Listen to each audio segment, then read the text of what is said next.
Hello बच्चों, good evening to all of you. मैं स्वप्निल श्रीवास्तव इस केमिस्ट्री वाले चैनल पे आप सभी का वेलकम करता हूं। बच्चों के काफ़ी डिमांड से कि सर आप वीडियो क्यों नहीं बना रहे हैं, क्यों नहीं आप इम्पोर्टेंट चैप्टर पे इम्पोर्टेंट टॉपिक को कवर कर रहे हैं। तो मैं उसी के लिए आज मैंने एक बार फिर से डिसाइड किया कि मैं क्लास 12th के सीबीएसई बोर्ड के बच्चों को ध्यान में रखते हुए मैं इम्पोर्टेंट चैप्टर को और उस इम्पोर्टेंट चैप्टर में इम्पोर्टेंट टॉपिक को कवर करूंगा।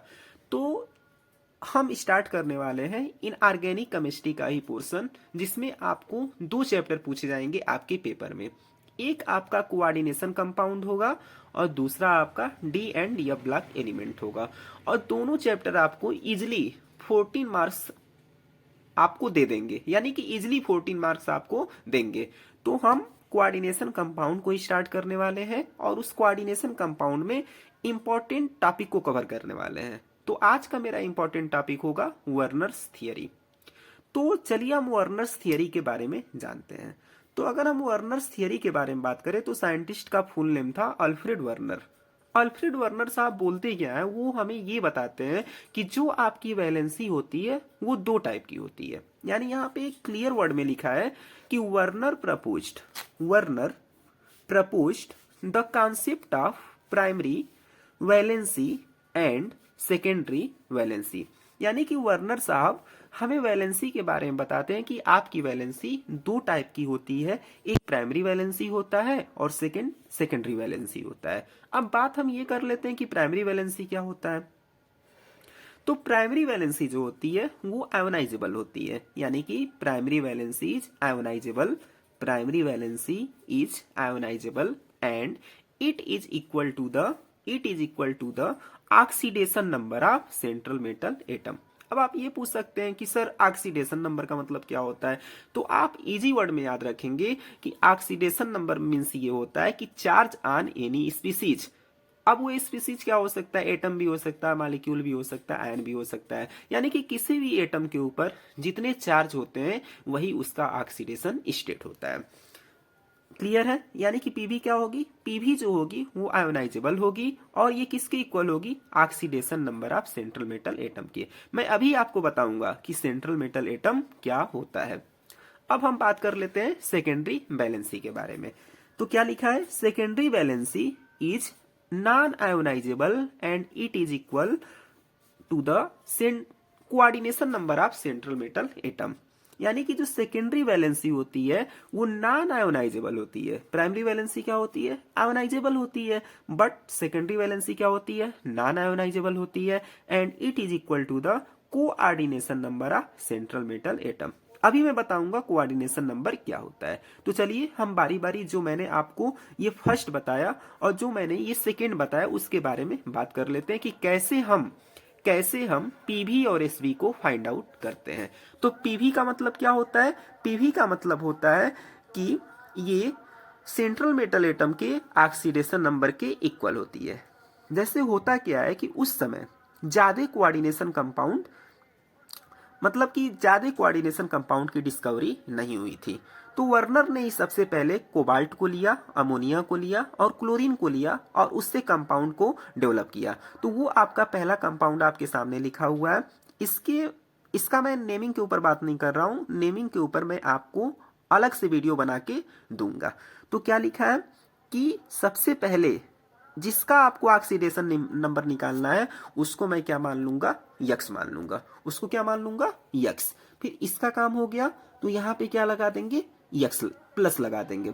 फिर प्लस यहाँ पे जो इस एटम के बगल में लिखा होता है इसको हम बोलते हैं लिगेंड। क्या बोलते हैं, लिगेंड। और ये जो आप बिग ब्रैकेट देख रहे हैं, ये जो आप बड़ा ब्रैकेट देख रहे हैं, इसको हम बोलते हैं कोऑर्डिनेशन एंटिटी। क्या बोलते हैं, कोऑर्डिनेशन एंटिटी बोलते हैं। और इस ब्रैकेट के बाहर जो भी है उसे हम क्या बोलते हैं, काउंटर आयन बोलते हैं। हम यहाँ पे लिख देते हैं, ये आपका क्या होगा, यानी कि ब्रैकेट के बाहर क्या होगा, काउंटर आयन होगा। और इस ब्रैकेट को हम क्या बोलेंगे, इस ब्रैकेट को हम बोलेंगे कोऑर्डिनेशन एंटिटी। क्या बोलेंगे, कोऑर्डिनेशन एंटिटी।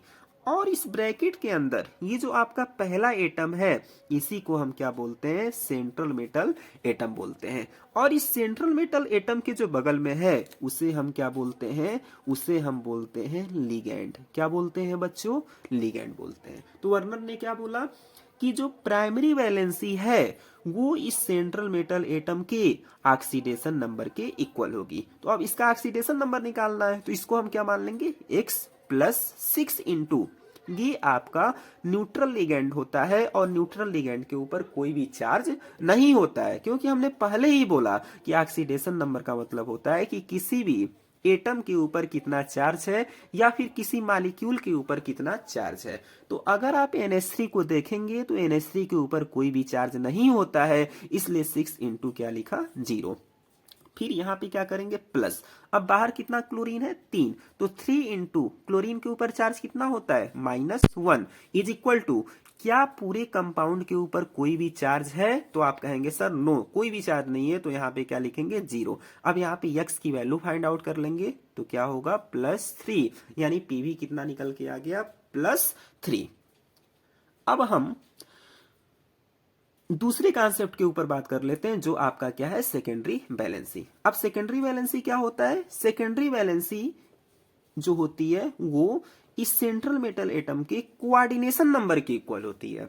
अब बच्चों कोऑर्डिनेशन नंबर क्या होता है, तो coordination number means number of ligands into density. अब देखो अभी अभी मैंने बोला इस सेंट्रल मेटल एटम के बगल में जो है वो आपका क्या है, लिगेंड है। तो कितने लिगेंड है, 6 लिगेंड, 6 इंटू, अब डेंसिटी, डेंसिटी का मतलब क्या है कि कितने डोनर एटम होते हैं। तो NH3 के पास एक ही डोनर एटम होता है, तो 6 इंटू यहाँ पे क्या होगा, 1, यानी क्या आ गया 6, यानी सेकेंडरी वैलेंसी क्या आ जाएगी, 3 आ जाएगी।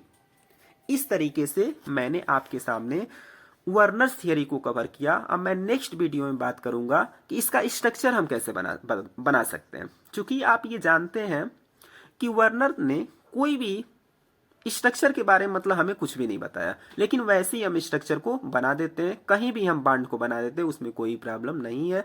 तो हम उस फिगर को हम नेक्स्ट वीडियो में कवर करेंगे। थैंक्स।